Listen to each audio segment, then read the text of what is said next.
नमस्कार सर्वांना. ही ना तिखट सांडग्याची खमंग अशी रस्सा भाजी आहे.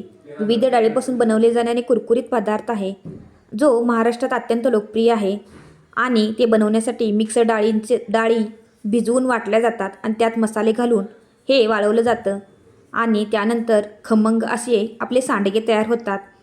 तयार झालेले सांडगे आता आपण एक चमचा तेलामध्ये आपण 1 वाटी इतके सांडगे भाजून घेणार आहोत. हे ना आपले एकदम कुरकुरीत वाळलेले असे सांडगे आहेत. आज आपण त्याचीच रस्सा भाजी बनवणार आहोत. 2 ते 3 मिनिटासाठी हे सांडगे आपण भाजून घेणार आहोत. अशा पद्धतीने जर तुम्ही सांडग्याची भाजी बनवाल तर घरातील सर्व लोक ना बोटं चाटून ही भाजी संपवतील, हे मात्र नक्की. आता आपले 2 ते 3 मिनिटासाठी खमंग असे सांडगे भाजून झालेले आहेत. त्यानंतर 2 चमचे तेल घालायचं आहे. त्याच्यामध्ये जिरे घालणार आहोत, त्यानंतर मोहरी घालणार आहोत आणि 1 वाटी बारीक चिरलेला कांदा घालायचा आहे. कांदा आपल्याला छानसा लालसर होईपर्यंत भाजून घ्यायचा आहे. कांद्याचा वापर केल्यामुळे अत्यंत अस्सल गावरान पद्धतीची आपण झणझणीत अशी रस्सा भाजी तयार करणार आहोत. त्यानंतर त्याच्यामध्ये आपण बारीक चिरलेला टॅमॅटो ॲड करणार आहोत. टॅमॅटो देखील आपल्याला चांगला मऊसूत होईपर्यंत भाजून घ्यायचा आहे. त्यानंतर तुम्ही त्याच्यामध्ये आलं लसणाची पेस्ट देखील वापरू शकता. मी या ठिकाणी बारीक चिरलेला लसूण वापरलेला आहे. त्यानंतर 1 चमचा गरम मसाला, 1 चमचा धना पावडर,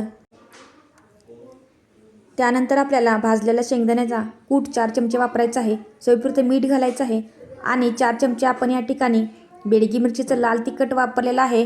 आता पुन्हा एकदा मिश्रण छानसं परतवून घ्यायचं आहे. 2 मिनिटासाठी मिश्रण छानसं परतवून घ्यायचं आहे. त्यानंतर मुगाची डाळ आणि हरभऱ्याची डाळ आपण 1 तासासाठी भिजत घातली होती. ती 1 वाटी इतकी झालेली आहे आणि ते देखील वापरायचे आहे. तर त्याच्यामध्ये कुरकुरीत असं खमंग भाजलेलं डाळीच्या सांडग्याचं मिश्रण ॲड करणार आहोत. एकसारखं परतवून घ्यायचं आहे आणि आता आपल्याला 1 पेलाभर पाणी याच्यामध्ये घालायचं आहे. पुन्हा एकदा छानसं मिक्स करून घ्यायचं आहे.